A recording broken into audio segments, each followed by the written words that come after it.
नमस्कार दोस्तों, कैसे हैं आप लोग। उम्मीद करता हूं बहुत अच्छे होंगे। दोस्तों, समीक्षा अधिकारी मेंस की परीक्षा जो लोग दे रहे हैं, अभी जो 2016 वाला एग्जाम हुआ था, समीक्षा अधिकारी 2016 मेंस की परीक्षा जो लोग दे रहे हैं, जिनका स्कोर ठीक ठाक है जैसा कि मैंने बताया था, तो उनके लिए मैंने एक स्पेशल ग्रुप बनाया है टेलीग्राम पर। तो वह लोग जाकर के टेलीग्राम पर उस ग्रुप को ज्वाइन कर सकते हैं। उसका लिंक इसी वीडियो में डिस्क्रिप्शन बॉक्स में दिया गया है, वहां पर जाके आप ज्वाइन कर सकते हैं। लेकिन निवेदन आपसे इस बात का है कि सिर्फ वही लोग ज्वाइन करें जो मुख्य परीक्षा के लिए अपीयर हो रहे हैं या जिन्हें लगता है कि हमारा पीटी हो जाएगा, ठीक है। और अन्य लोग जो हैं जिनका अभी पीटी नहीं हो रहा है या जो लोग 2020 की तैयारी कर रहे हैं या जिनका पेपर अच्छा नहीं हुआ है, कृपया करके वो लोग उस ग्रुप को ज्वाइन ना करें, ठीक है। नहीं तो ग्रुप की जो भी सार्थकता है, जो भी महत्ता है, वो समाप्त हो जाएगी, ठीक है। सिर्फ वहां पर हम मुख्य परीक्षा की तैयारी करवाएंगे, ठीक है। जो भी है, हिंदी है, निबंध है, आलेखन है, लेटर है, जो भी है, सब कुछ वहां पर पढ़ाया जाएगा। तो सिर्फ वही लोग ज्वाइन करें जो मुख्य परीक्षा के लिए एलिजिबल है या जो पास हो सकते हैं, ठीक है। दूसरी बात, पीसीएस प्रारंभिक परीक्षा के लिए जो 11 अक्टूबर को होने वाली है, टेस्ट सीरीज चालू हो गई है, स्टार्ट हो गई है, 25 सितंबर से प्रारंभ हो चुकी है। अगर आपने अभी तक ज्वाइन नहीं किया है तो आप ज्वाइन कर सकते हैं। और ज्वाइन करने के लिए आपको क्या करना है, नंबर है 8423291094, इस पर ज्वाइन लिख करके आपको व्हाट्सएप कर देना है। वहां पर आपको ज्वाइन करने की पूरी प्रक्रिया बताई जाएगी, ठीक है। चलिए दोस्तों, शुरुआत करते हैं। आज बहुत ही इंपॉर्टेंट वीडियो है। और पिछले टाइम मैंने आपको भूगोल में एक लेक्चर दिया था अपवाह तंत्र का, ठीक है।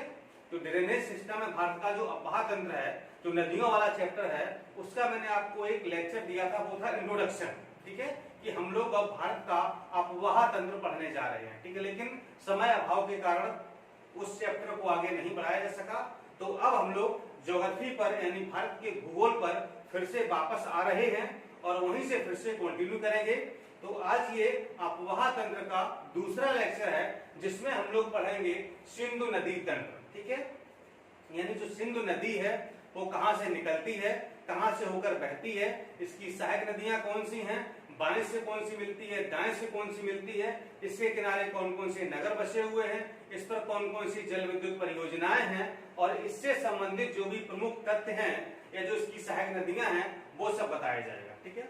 आज के वीडियो में सिर्फ सिंधु नदी तंत्र के बारे में बताएंगे और इसके अगले वाले वीडियो में आपको बताएंगे कि जो इसकी सहायक नदियां हैं, जो 5 प्रमुख सहायक नदियां हैं, झेलम, चिनाब, रावी, ब्यास और सतलज, इन पांचों के बारे में आपको बताएंगे, ठीक है। इन पांचों को मिला करके पाकिस्तान में पंचनद के नाम से जाना जाता है। तो पूरी कहानी आज हम लोग समझते हैं यहाँ पर, ठीक है। तो पहले आप मैप के माध्यम से समझिए कि क्या है, ठीक है। देखिए जो ये जगह बनाई है ना, ये क्या है, ये है इसी पे यहाँ पर ये देखिए, जो ये है ना, ये है आपका बोखरचू हिमनद, ठीक है। ये बोखरचू हिमनद है और यहाँ पर ये है मानसरोवर झील, ठीक है। और यहाँ पर ये जो इसी को हम चेमा यंगुडोंग ग्लेशियर भी कहते हैं, ठीक है। बोखरचू हिमनद या फिर चेमा यंगुडोंग हिमनद भी इसी को कहते हैं। और यहीं पर आपकी ये मानसरोवर झील है और ये पर यहाँ पर राकसताल झील है और ये आपका बोखरचू हिमनद है, ठीक है। तो इसी बोखरचू हिमनद से या चेमा यंगुडोंग ग्लेशियर से सिंधु नदी निकलती है और ये पाकिस्तान में बहती हुई, यानी कुछ क्षेत्र में भारत में ही बहती है, प्रमुखता ये पाकिस्तान में बहती है और ये जाकर के अरब सागर में गिर जाती है, ठीक है।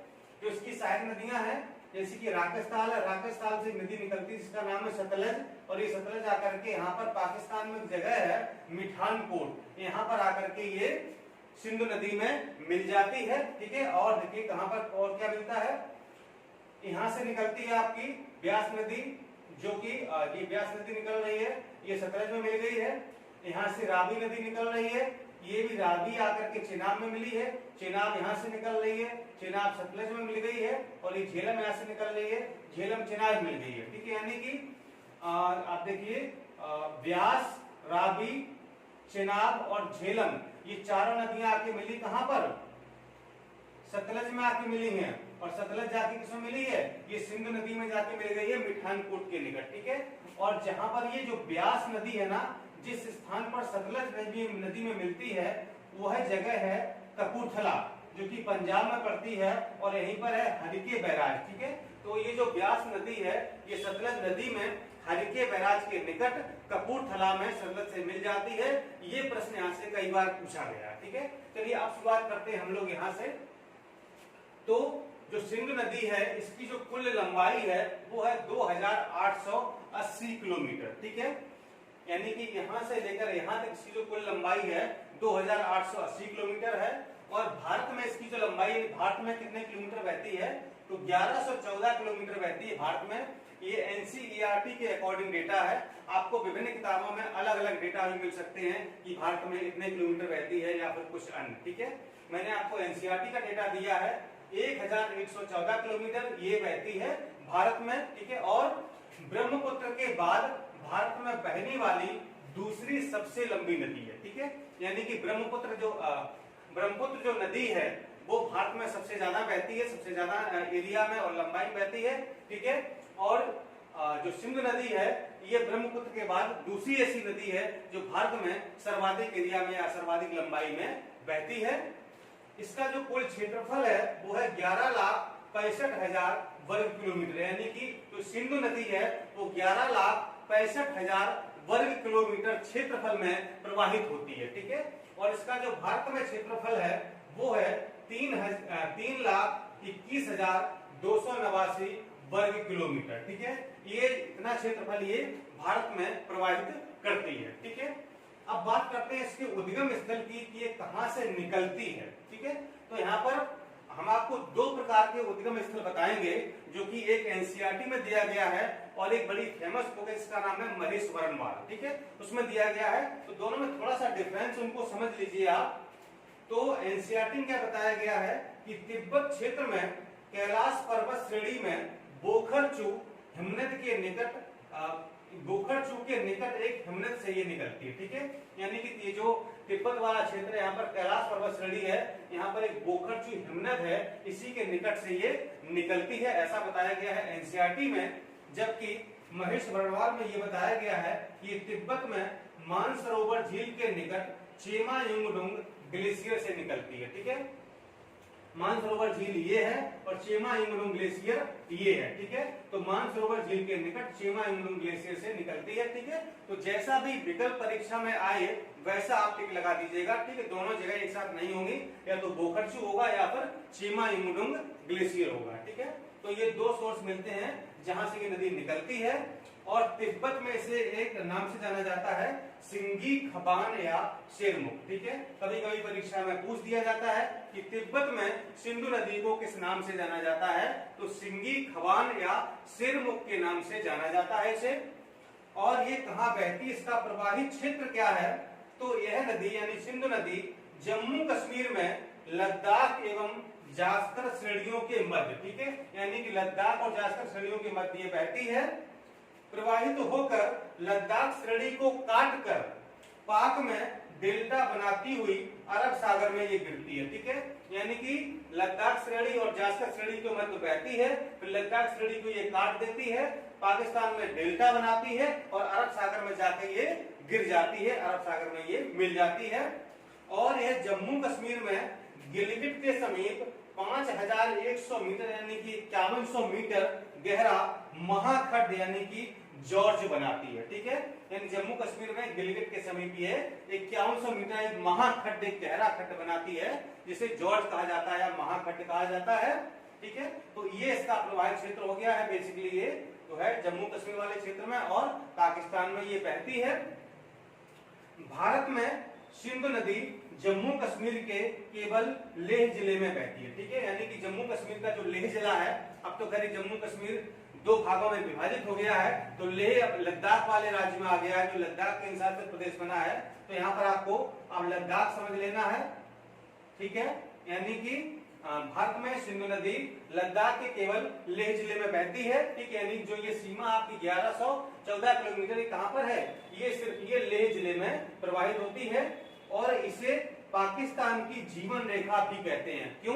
क्योंकि जो भी सिंचाई के साधन है, जो भी जल विद्युत परियोजनाएं हैं या पीने का पानी है, पाकिस्तान इसका पानी बहुत ज्यादा यूज करता है। ठीक है, तभी तो जो सिंध नदी समझौता 1960 हुआ था उसके तहत भारत ने पाकिस्तान को काफी रिलैक्सेशन दिया था, ठीक है। और अगर ये सोचो कि भारत अगर अपने जो हिस्सा उसको मिला था सिंधु नदी के जल का पूरा अगर इस्तेमाल करने लगे भारत, तो पाकिस्तान में तबाही मच जाएगी, ठीक है। यानी पीने को पानी नहीं मिलेगा, जल विद्युत परियोजनाएं बैठ जाएंगी, सिंचाई के लिए पानी नहीं मिलेगा। इसीलिए इस नदी को पाकिस्तान की जीवन रेखा के नाम से जाना जाता है। और सिंधु नदी दक्षिण की ओर बहती हुई मिठानकोट के निकट पंचनद का जल प्राप्त करती है, ठीक है। मिठानकोट ये पाकिस्तान में पड़ता जगह है, तो ये दक्षिण की ओर बहती हुई क्या करती है, मिठानकोट के निकट पंचनद का जल प्राप्त करती है। पंचनद क्या है अभी आपको आगे बताने वाले हैं, ठीक है। तो अब इसकी देखते हैं सहायक नदियां कौन कौन सी है इसकी, ठीक है। तो एक नदियां ऐसी हैं जो इससे बाएं से मिलती हैं और एक ऐसी हैं जो इससे दाएं से मिलती हैं, ठीक है। तो जो बाएं से मिलने वाली नदियां हैं वो है झेलम, चेनाब, रावी, व्यास और सतलज। ये 5 प्रमुख ऐसी नदियां हैं जो सतलज की सहायक नदियां हैं और ये बाएं साइड से सिंधु में, सॉरी सतलज बोल दिया मैंने, कि सिंधु की सहायक नदियां हैं, ठीक है। यानी कि ये 5 नदियां ये सिंधु की प्रमुख सहायक नदियां हैं, ठीक है। और इनका क्रम जो है ना वो यही क्रम रहेगा, ठीक है। तो ये क्रम याद रखिएगा, झेलम, चेनाब, रावी, व्यास और सतलज, ठीक है। अगर ये क्रम याद ना हो रहा हो तो मैं आपको बहुत यहीं पर एक ट्रिक बता दूं, ठीक है। हमारे गुरुजी थे, उन्होंने हमको ट्रिक ये बताई थी, तो मैं भी आपको बता देता हूं, ठीक है। आपने गाना सुना होगा कि जुम्मा चुम्मा रेखा भाभी से, ठीक है। जुम्मा चुम्मा करके गाना है ना, तो देखिए झेलम से जुम्मा चुम्मा रेखा भाभी से, ठीक है। तो आप ऐसे भी याद कर सकते हैं, झेलम, चेनाब, रावी, व्यास, सतलज, ठीक है। जुम्मा चुम्मा रेखा भाभी से, ठीक है। आप ऐसे याद कर लीजिए, आपको जिंदगी में कभी नहीं भूलेगा, क्योंकि मुझे आज तक नहीं भूला है तो आपको कैसे भूल जाएगा, ठीक है। तो ये 5 नदियां ये क्रम से ऐसे ही मिलती हैं, ठीक है। और कभी कभी इनका क्रम भी पूछ दिया जाता है, ठीक है।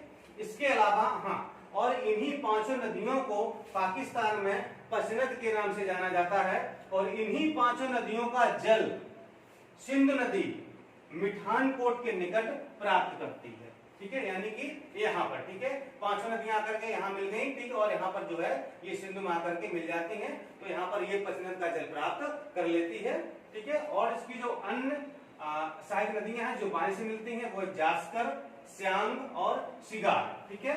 इसके बाद जो दाएं से मिलने वाली नदियां हैं, यानी दाएं तरफ से मिलने वाली नदियां हैं, ठीक है, यानी कि इस ओर से, ठीक है, तो वो है काबुल, खुर्रम, तोची, गोमल, श्योक, संगर, बिबोआ, ठीक है।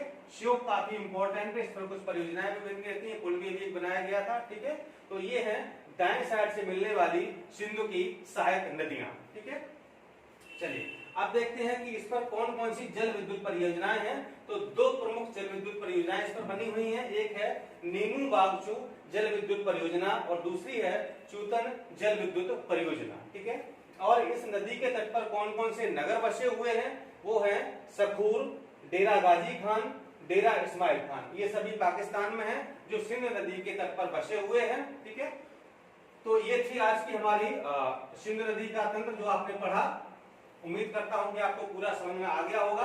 अब इसकी जो सहायक नदियां हैं कौन कौन सी, झेलम, चेनाब, रावी, व्यास और सतलज, ये 5 नदियां आपको हम एक वीडियो में पूरी करा देंगे। ये कहां से निकलती हैं, कहां से होकर प्रवाहित होती हैं, इन पर कौन कौन सी परियोजनाएं हैं, कौन नदी किस क्षेत्र में बहती है और इससे संबंधित जो भी इंपॉर्टेंट फैक्ट हैं वो भी आपको सब कुछ हम बता देंगे, ठीक है। ये सिंध नदी तंत्र हो गया, ब्रह्मपुत्र नदी तंत्र हो गया, गंगा नदी तंत्र हो गया, बहुत ही इंपॉर्टेंट है। यहाँ से हमेशा परीक्षा में सवाल पूछा जाता है। अगर नदियों से सवाल आएगा तो यहाँ से जरूर आएगा। और दक्षिण भारत या जो प्रायद्वीपीय भारत की नदियां हैं वो भी काफी इंपॉर्टेंट हैं, वो भी आपको हम पढ़ाएंगे। और उसमें जैसे कृष्णा हो गया, कावेरी है, गोदावरी है ना, तो ये सब बहुत ज्यादा इंपॉर्टेंट है, तो वो भी आपको हम सब पढ़ाएंगे, ठीक है। चलिए दोस्तों, फिर मिलता हूं अगले वीडियो में। नमस्कार, धन्यवाद।